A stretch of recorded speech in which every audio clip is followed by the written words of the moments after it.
Pod today, how to feed Ghana and Africa the Justice Baidoo way. Well, it's a young man from Africa who decides to stop talking and rather act and show why it is possible to feed Ghana and Africa through simple modern methods of farming.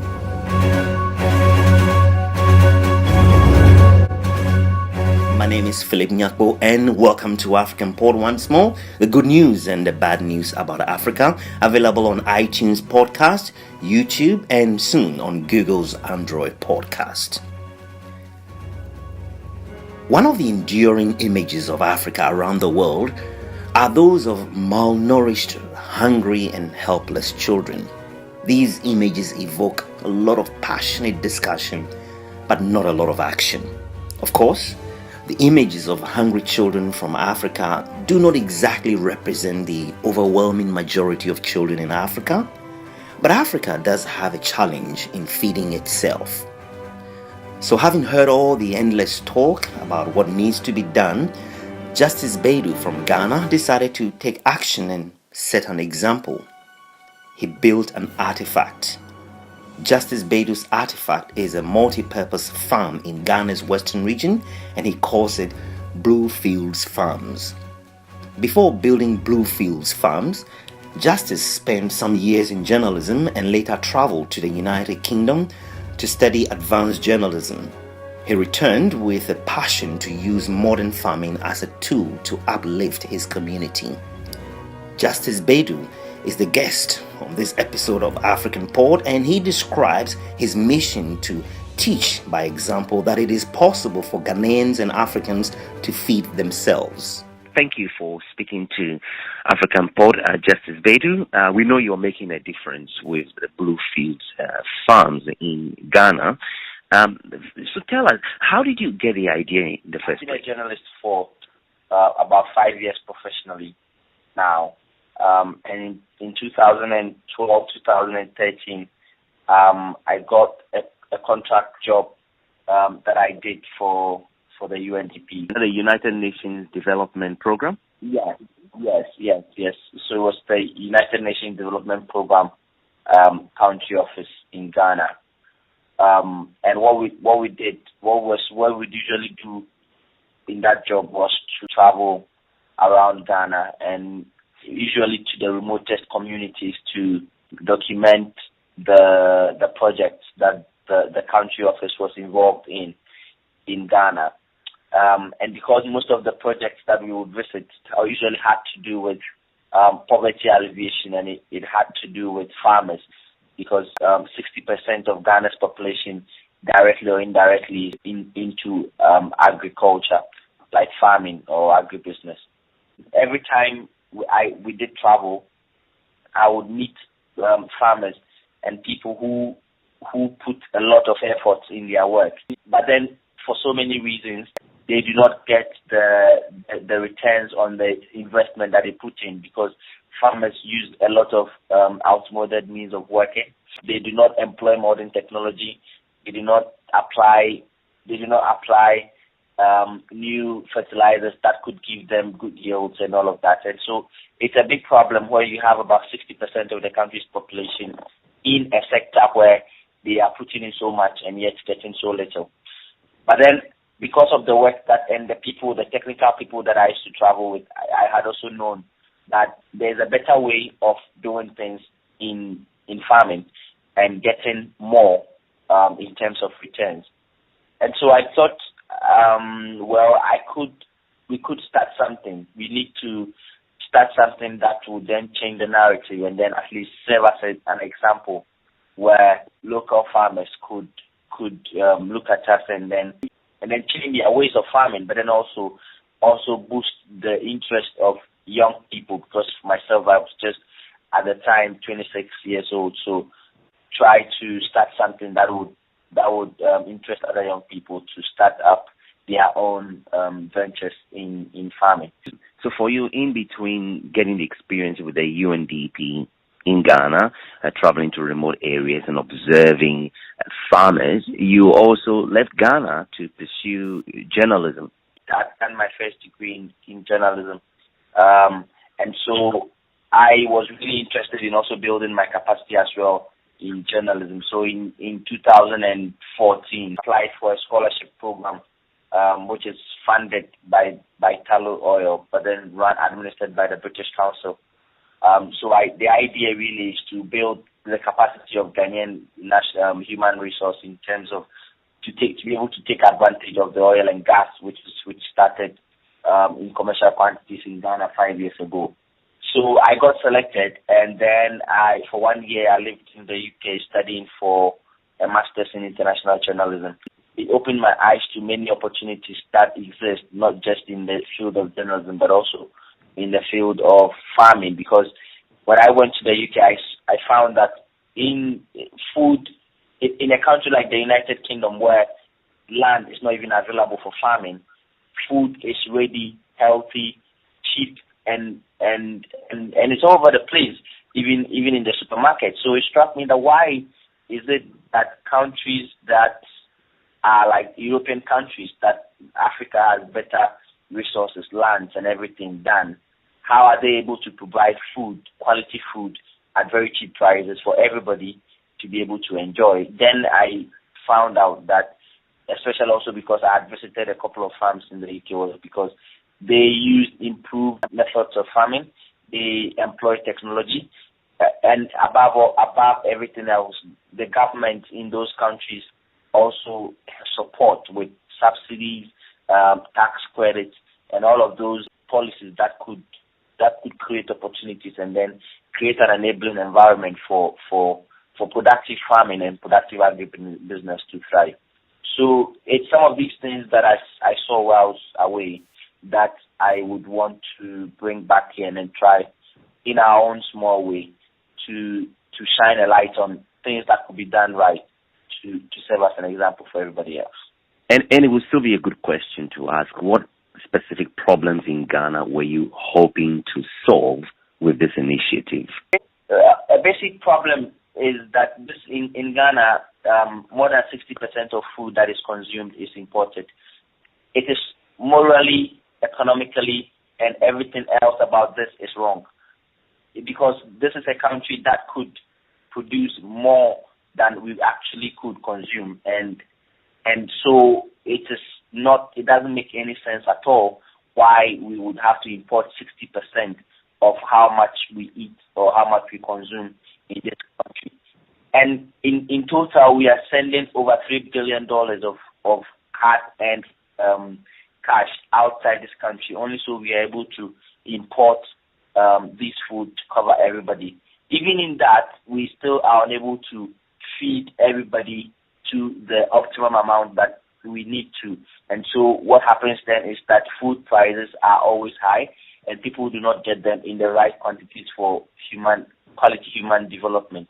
And so I think that if we are able to build a strong human resource base in our own indigenous farming business, then we could create growth poles of farming and agribusiness all over the country. We could then be able to produce basic food that we consume most. We do know that majority of the meat that we do produce is poultry, because we import a lot of poultry. So if we're able to get a big production base for poultry products, it helps. We consume rice a lot, for example. So why aren't we able to start some of these ventures on our own? And so that is a major issue. The other side of the coin is, if you are able to do all of these, then you then take advantage of all the opportunities that exist on the value chain, which is, for example, creating employment for other people. So on our farm now, we employ directly 3 people. Even though we've only just started, we've been in actual production business or actual work for just about a year, and we employed 3 people directly. And indirectly, we engage up to about 10 people, depending on when we have work that needs to be done. And this is just that. So I'm thinking that if we have 10 of what we are doing in every district in Ghana, that will be a lot of steps forward in creating employment, in boosting food production, in in building local economies, because then if businesses thrive in local economies, people benefit. Everybody else, whether directly or indirectly, would benefit. And Justice Baidoo, you have not much of a background in agriculture yourself personally. So how much of a drawback is that for you as you pursue the dream for building and expanding Bluefields farms? That is a challenge, but then it's also an opportunity. Because, obviously, if I had done a university course in agriculture or farming, I would obviously have a lot of technical knowledge that would help me. But that notwithstanding, that is also an opportunity for me to then be even more serious in learning even quicker, because we have bigger targets that we want to achieve, and we know that to be able to get there, we need to learn. And in the learning process, we are picking up a lot of things that we otherwise would not know or would take for granted. So yes, it's a drawback, but we are taking it as an opportunity to learn, and that's exactly what we are doing. So describe to me the current situation in the Bluefields farm. So we started off because we wanted to focus more on poultry, because we saw that was where the immediate demand for meat in Ghana was, at least in the locality in which we operate. So we currently have 1,200 beds, out of which we have 200 broilers, and then we have 1,000 layers. We are getting up to about 150 crates of egg every week. We have 40 turkeys. We have got 35 rabbits. So for example, because we breed them and then we sell them as and when they come. So we've only got like 30 of them that are there. And then we have got some snails as well. They've only just hatched, so we've got them in the snail pit. So we've got like 30 parent breed, but they hatch, and then at every one time that they do hatch, we have about 4,000 of them. You described the Bluefields farms as a multi-purpose farm. Can you explain that? The bigger objective that we want to drive towards is to have a multi-purpose farm. When we talk about multi-purpose farm, we want to bring everything agriculture together under one roof. So we are able to have an eco-tourism and an eco-village, sort of. So we want to have a livestock farm and then our crop farm together on the same field. So the idea then is that we grow our fruits. We want to grow mangoes. We want to do pineapples. We want to do oranges, and all those, about 4 or 5 different fruits on one land, on one piece of land. But then in there, we also would have a piggery farm. We want to have a rabbit farm. We want to have a poultry farm. Everything on one piece of land. So we want to then get a huge place. Then on that farm, we would have a place where we would have training. So it would be a farm where we would believe in ourselves. We have all the young people that will be working there on the farm, and then we would also serve as a training hub where other young people can then come, because we want to be doing everything by best practices. So we have a training rooms on there where young people can come and then stay over and then learn. Basically, we want to be working with the Ministry of Agriculture and other technical people that we would be partnering with. We would come and learn how and where to start if they want to go into farming. The other thing that we also hope to do is, because we are going to be producing food at this place, we want to also make it a sort of an eco hospitality center. So, for example, you can come and just have a look at how nice farming could be. But because we're also producing food, we would have serving food fresh from our farm, eggs and everything on our farm readily available for people to just have a look. We would be inviting primary schools and basic schools to come over and bring their students It's all a way of starting people young so they are able to know that farming is not all about poverty. Because all we've seen in Ghana is once you start growing up, the pictures of farming that we have growing up is that of poverty, is that of old people, is that of people who haven't been to school. We want to change that with that sort of arrangement. So when we talk of a multi-purpose farm, that is the direction that we want to head towards. So tell me about the location of this farm and what informed your choice of that location. Our first farm is in the western region.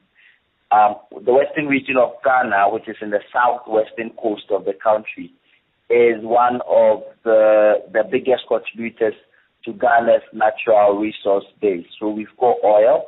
Oil just recently, but before oil, we had cocoa, we had gold, we had manganese, we had timber. Everything else that Ghana produces, you have most of it coming from the western region. The last 5 years has also started a new dawn, which is a huge oil and gas industry, all of which is based in the western region. What hasn't happened is for us to be able to match all of these sectors with a strong human resource base. So we think that there are so many opportunities in the western region. We only need to be able to develop them. And there is also, because there's a boom in all of these sectors, there is a growing need. Of course, there's a growing need for food everywhere else in Ghana, but we believe that the western region in particular, because there's a huge immigration in that region, there's a big demand for food and all the services that we want to provide. And so we want to start off here. So our first farm is just 30 minutes outside Accra, which is the western regional capital. It's just 30 minutes away from the airport.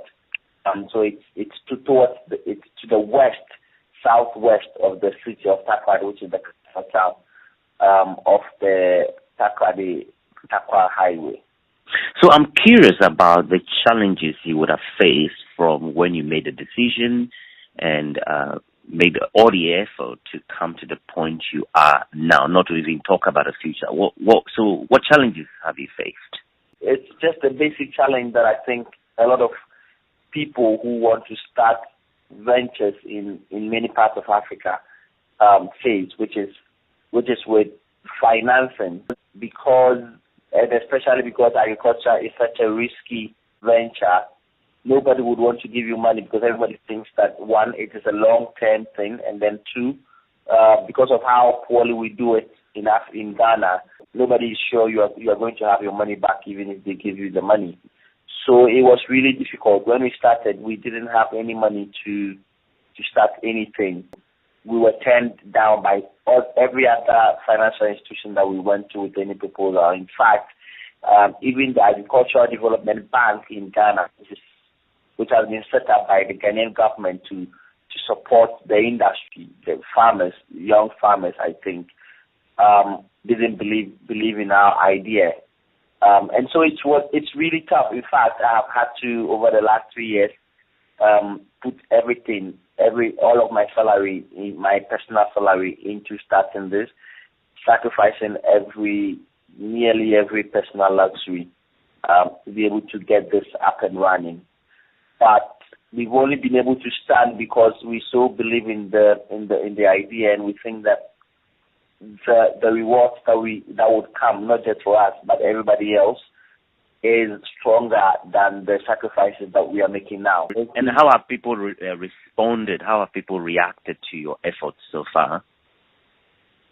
I think now it's a lot of people are happy. They are excited that you've been able to do this, that we've been able to do this, especially because we've not had any support coming from anywhere. Everybody's excited. A lot of young people, a lot of my friends, they are really motivated. They are saying, well, this is the way to go. This is good. This is good. This is good. But what most of them do not know, actually, is the real cost. What we've had to put down, the things we've had to forgo to ensure that we are able to come this far.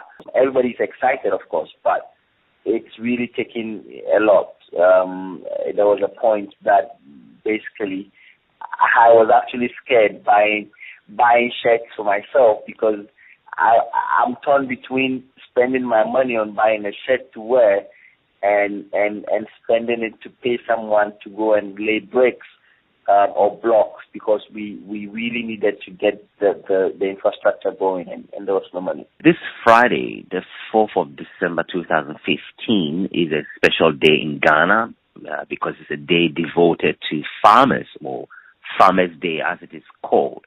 What does it mean to you? I think it is a very important day. In fact, it should be a very important day for a country like Ghana, a country that has so much natural resources and potential to be able to feed itself and feed other countries, and yet spend huge monies importing food at huge cost to feed its people. I think that it should be a day that we sit back as a country and reflect on how poorly we've done in this industry, just as we've done in every other industry. I think that it is a day that we should really sit down and say to ourselves that, look, we are not going to be able to go anywhere if we are going to continue spending $3 billion a year to import food. I think that it's a day that we should sit down and say to ourselves that the more we import, the more we spend $600 million a year importing rice, we are only building industries and creating jobs in the United States and in other European countries where we import these things from. I think that in Ghana, if you think about the fact that 60% of our people are directly or indirectly engaged in some form of agribusiness, what it means then is that any sensible investment that goes into agriculture then touches automatically 60% of our people. It's only common sense that we invest in such an industry. And in view of that, what would you say is the future of your Bluefield farm in Ghana's western region? I think we have a very bright future. We have a very bright future, and with the steps that we are taking, with the technologies that we hope to employ, with the efficient management skills that we hope to adopt, I think we are going to grow. We are going to be able to build a huge industry that would be a shining star, that would be a reference point for a lot of young people and also for a lot of existing farmers as well. But ours is going to be just one story. Ours is going to be just I am just one of probably millions of young people in Ghana. If our story would be full, our happiness will be full if we are able to have more blue fields, not just in Takrady. If we are able to have more blue fields in Bogatanga, in Wa, in Tamale, in every other part of Ghana, we can only move forward if we are able to start such ventures everywhere across the length and breadth of this country. So it is basically the only way we could bring our people out of poverty. There's no other way to end poverty than to invest in people, invest in the sectors that mean so much to a country's growth, like agriculture. And essentially, you have switched from being a full-time journalist, and you've also just had a master's in international journalism degree from Cardiff in the UK. You've switched all that now to focus on agriculture. I love journalism as a passion. I have a passion for journalism. I think that it is also another sector that could help our country develop, and I also believe that Bluefield should move on. So thankfully, I have a strong team that I'm working with. Shirley Crankson, who is my girlfriend. She's an amazing woman, a physiotherapist by training, but also someone who is a forward and progressive young Ghanaian woman. She's the one I'm working with on this project, and she helps me in the management of this project. She, over the last 1 year since I've been away, she's managed this project efficiently. And so that's how we're going to move on. I am still working, even though with lesser hours as a journalist. I would still very much be interested in the affairs of Bluefield. We have most of our paperwork going on, and I'm working on them every day. I'm not going to stop being a journalist at all. I think I'm probably going to be a journalist for as long as I can. Thank you very much, Justice, for speaking to AfricanPod. I was speaking there with Justice Baidoo in Ghana. Justice built an artefact, a farm he calls Bluefield's Farms, to demonstrate that it is possible to feed Ghanaians and Africans. For more on the good news and the bad news about Africa, subscribe to the African Pod on iTunes podcast, YouTube, search for African Pod, and also on our website, africanpod.com. African Pod will also be available soon on Google's Android podcast. My name is Phillip Nyakpo, and thanks for listening.